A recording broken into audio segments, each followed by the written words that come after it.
Bagaimana pandangan Ustaz mengenai ucapan apapun golongannya, yang penting mengikuti sunnah. Apapun golongannya. Ini rancu. Golongan apa maksudnya? Apapun golongannya, Syiah atau Rafidhah atau Khawarij, yang penting ikuti sunnah. Kira-kira rancu nggak? Ya kalau sudah mengikuti sunnah, ya namanya golongan ahli sunnah. Bukan apapun golongannya. Apapun golongannya, kalau mengikuti ahli sunnah, maka dia ahli sunnah. Kan begitu. Maka ini kalimat-kalimat rancu yang berbahaya. Udahlah, jangan pakai kalimat bersayap. Jangan pakai kalimat rancu. Terangkanlah dengan gamblang. Ikutilah jalan sunnah. Ikutilah jalannya kaum muslimin ahli sunnah. Sejak Rasulullah dan para sahabatnya sampai para tabi'in, dan ikutilah mereka para ulama ahli sunnah. Nah, apakah talabul ilmi yang belum bisa mengikuti sunnah seutuhnya karena ada kekurangan dari kampus atau karena adanya hal-hal yang membuatnya merasa berat melakukannya? Paling tidak dia akan dikatakan dhaiful iman. Dia adalah orang yang lemah imannya. Sebab kalau dalam ikrarnya dan dalam keyakinannya tetap bahwa itu adalah hak, yang sunnah ini yang harus dijalani, tapi karena satu godaan, satu ujian yang dia kalah, dia jatuh ke dalam satu dosa. Maka sama seperti seluruh manusia ketika berbuat dosa, hampir tidak ada satu manusia pun yang maksum kecuali Rasulullah SAW. Tidak ada yang maksum dari kesalahan kecuali Rasulullah. Maka orang-orang yang jatuh ke dalam kesalahan-kesalahan ini adalah orang yang dalam keadaan berbuat dosa. Orang berbuat dosa ada dua macam. Ada orang berbuat dosa dalam keadaan yakin itu dosa dan saya tahu itu dosa, tapi terfitnah atau hilang ketika itu. Ketika selesai berbuat dosa, dia sadar dan beristighfar. Maka inilah seorang yang masih tetap dikatakan tetap ahli sunnah. Tetapi kalau dia berbuat dosa, kemudian membela dirinya dengan alasan-alasan bid'ah. Kamu kenapa berbuat dosa? Oh enggak, saya enggak berbuat dosa. Loh, saya lihat kamu bersama perempuan pelacur masuk ke hotel. Oh enggak, maksud saya tadi itu saya nikah. Saya nikah tanpa saksi, tanpa wali. Kan bukankah menurut Syiah boleh kawin kontrak? Ini sudah jelas bukan ahli sunnah. Jadi kalau orang berbuat dosa dalam keadaan i'tiqadnya, dalam keadaan dia tetap menyatakan bahwa apa yang saya lakukan ini salah, saya keliru, saya bertobat pada Allah, cepat kembali, maka ini adalah seorang yang masih memiliki pemahaman ahli sunnah sesungguhnya. Tetapi dhaif, lemah. Sedangkan orang yang berbuat kesalahan dosa-dosa kemudian membela dirinya dengan alasan-alasan bid'ah, maka inilah yang dikatakan sebagai mubtadi'un dhal. Dia malas untuk salat ke masjid.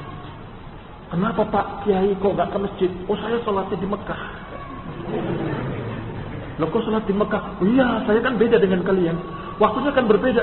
Ya karena waktunya berbeda, maka saya ini dalam keadaan ketika kamu salat, saya masih ada di sini tetap. Karena waktunya berbeda. Saya sudah salat di sana di Mekah. Intinya malas. Cuma mereka cari alasan-alasan begitu. Kenapa kok kamu berbuat dosa Pak Ustaz? Loh karena saya tingkatannya beda dengan kalian. Kalian melihat saya berdosa kan? Sesungguhnya tidak. Pandangan kamu dengan pandangan orang seperti saya berbeda. Mau bukti? Buka Al-Kahfi. Santri buka Al-Kahfi. Berapa Pak Ustaz? Buka. Lihat kisah Khidir. Dibuka kisah Khidir. Mana? Baca ini. Ketika Nabi Khidir merusak kapal. Jeleknya itu merusak kapal. Jelek, jahat enggak? Jahat. Lihat bagaimana Nabi Musa alaihissalam. Dia merasa kalau itu salah kan? Ternyata Nabi Khidir disuruh oleh Allah Subhanahu wa taala. Iya. Ditipu oleh si kiainya dengan menyelewengkan ayat tadi. Jadi saya Nabi Khidirnya, kamu Nabi Musanya. Kamu mengatakan saya salah, padahal saya itu benar. Di mata kamu saya berbuat dosa, tapi sungguhnya saya tidak seperti apa yang kamu katakan. Jadi tingkatan saya berbeda. Iya berbeda. Kamu tingkat syariat, saya hakikat. Kalau tingkatnya sudah hakikat, bebas dari syariat, tidak terikat dengan hukum apapun. La haula wala quwata illa billah. Jadi Pak Ustaz, kalau orang yang sudah tingkat hakikat itu orang yang paling bejat ya. Yang paling rusak, yang paling begini, paling begitu, paling begitu. Diusir anak santri. Wah, kamu memang kurang ajar sama dia. Nah, padahal benar. Memang kenyataannya begitu kan? yang sudah dianggap sebagai orang yang tinggi waliullah seperti Gus Gusmi itu di klub malam kerjaannya. Dan itu sudah rahasia umum, maka saya ucapkan di sini. Bukan lagi sesuatu yang tidak boleh diceritakan karena itu adalah suatu aib, bukan. Karena kata Imam Nawawi, kalau itu mujahir, terang-terangan, maka boleh diceritakan. Kenyataannya begitu, orang semua tahu. Oh itu sih beda katanya. Khamr kalau diminum, begitu sampai mulutnya berubah jadi air suci. La haula wala quwata illa billah. Ini mubtadi', ahli bid'ah. Tetapi kalau orang yang berdosa dikeluarkan, dia berbuat dosa, bukan ahli sunnah. Berbuat dosa, bukan ahli sunnah. Berbuat dosa, bukan ahli sunnah. Terus setiap orang yang berbuat salah, berbuat dosa, bukan ahli sunnah, bukan ahli sunnah. Siapa sisanya kira-kira? Kamu atau saya?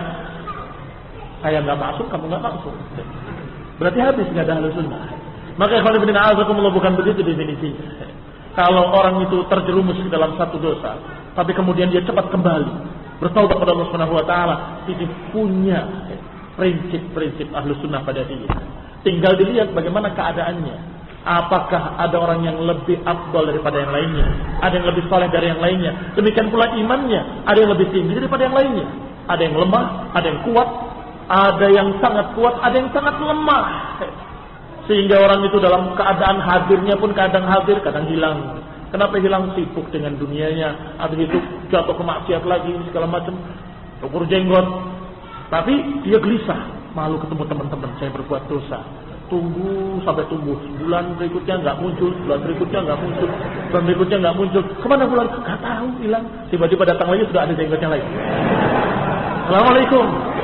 Alhamdulillah, ternyata masih sebagai ahlu sunnah.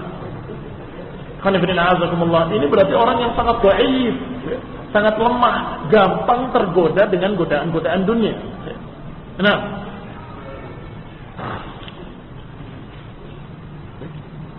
baik. Jazakumullah khairan. Kita berdoa kepada Allah Subhanahu wa taala. Dilanjutkan lebih dulu. Sedikit, setengah jam mungkin. Subhanakallahumma wa bihamdika asyhadu an la ilaha illa anta astaghfiruka wa atubu ilaik. Assalamualaikum warahmatullahi wabarakatuh.